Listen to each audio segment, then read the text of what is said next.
Hello everyone, welcome back to the Global Conflict News channel. Please subscribe my channel and stay connected as we dive into one of the most dramatic and shocking events in the ongoing conflict, a wave of explosive drone strikes that turned the Russian capital of Moscow into a blazing inferno overnight.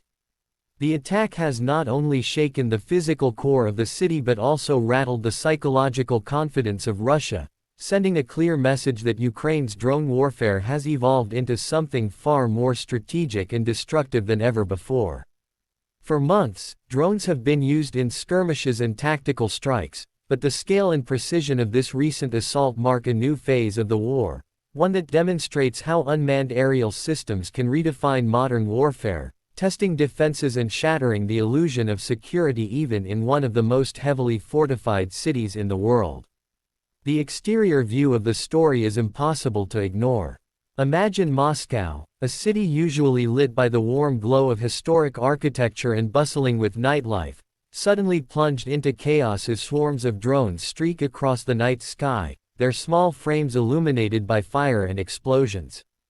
Video footage shared on social media shows skyscrapers engulfed in smoke, flames climbing from rooftops, and debris falling into the streets. Civilians scrambled in panic, car alarms echoed through the avenues, and the once orderly rhythm of Moscow became a scene of confusion. The drones struck residential buildings, office towers, and even areas near sensitive government facilities, exposing the vulnerabilities of Russian air defenses. The skyline of Moscow, symbolic of Russian power and prestige, was scarred overnight, leaving both residents and global observers stunned at how deep the war had now penetrated into the Russian heartland. If the exterior is shocking, the interior of the situation is equally unsettling though more subtle. Behind the flames and broken glass lies the psyche of a nation that believed the war was distant. For many Muscovites, the war had been something to watch on television or follow through state media reports, but now it has breached their homes. Families had to rush into shelters, apartment residents were evacuated, and sleepless nights were filled with fear that more drones might come. Inside government halls, there is anger, embarrassment, and growing frustration as the promise of an impenetrable security system has failed before the eyes of the public. The Kremlin's leadership now faces internal pressure, not only from military commanders but also from ordinary citizens who are beginning to question how their capital could be so vulnerable. The interior response, though harder to see, may prove even more explosive than the fire itself, as it fuels political tension and weakens confidence in the country's leadership. The performance of these drones cannot be overstated. Ukraine has steadily refined its drone technology, building a mix of long-range kamikaze drones, smaller surveillance craft, and domestically modified systems capable of carrying significant payloads. In this attack, the drones demonstrated the ability to fly hundreds of kilometers undetected, evade radar, and strike with deadly accuracy. Some drones hit targets simultaneously, creating cascading explosions that overwhelmed emergency services.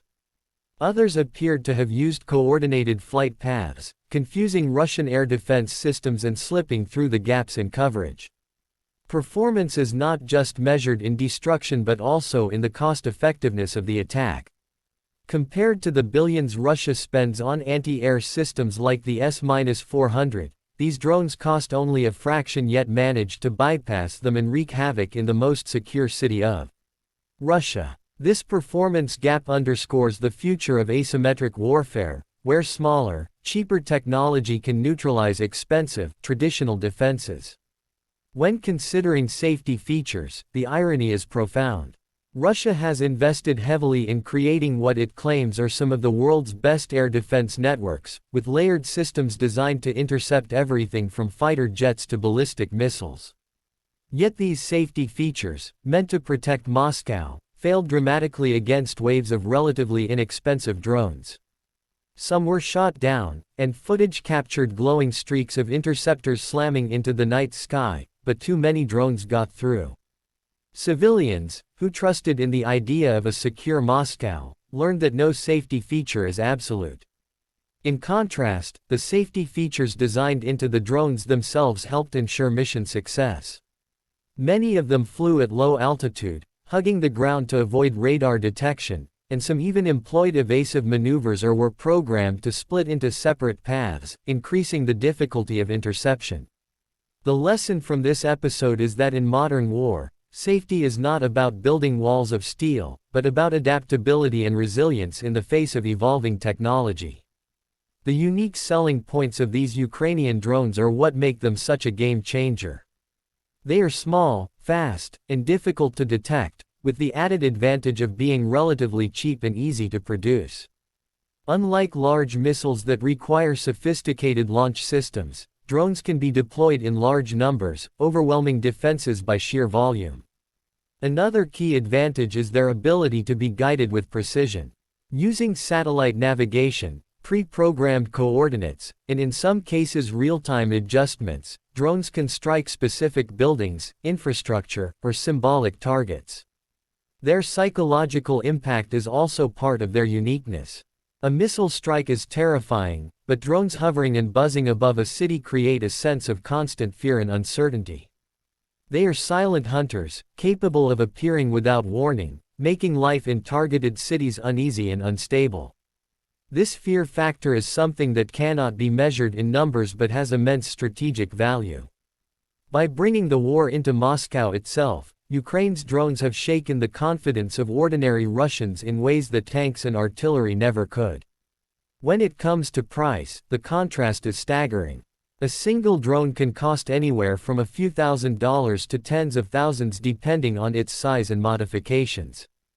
On the other hand, a single interceptor missile used by Russian defenses can cost millions. This imbalance means Ukraine can launch hundreds of drones at a fraction of the cost Russia spends to defend against them.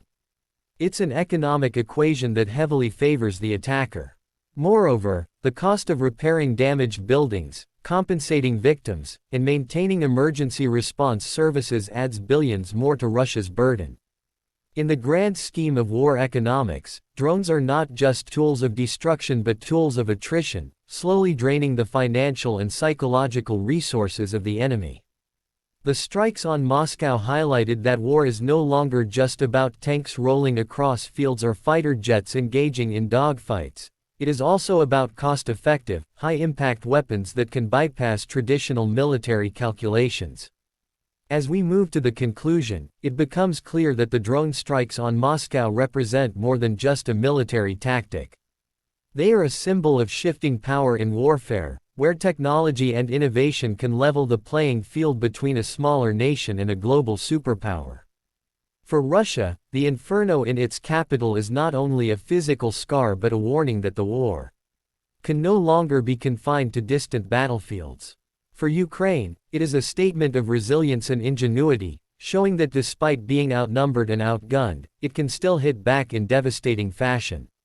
The world is watching closely, not only because of the immediate destruction but because of what this event tells us about the future. Cities once thought invincible are now vulnerable, and wars are no longer fought only on frontlines but in the skies above civilian homes. The strikes will likely escalate tensions further, pushing Russia to retaliate with even greater force, while Ukraine will seek to refine and expand its drone arsenal. Yet beyond the immediate military implications lies a deeper truth.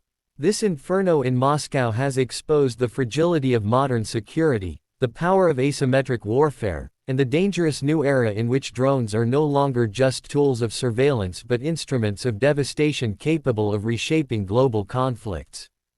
The firestorm over Moscow was not just about explosions and flames, it was about the collapse of old certainties and the dawn of a new reality where war can reach any city, at any time, from the smallest of machines guided by determination and innovation.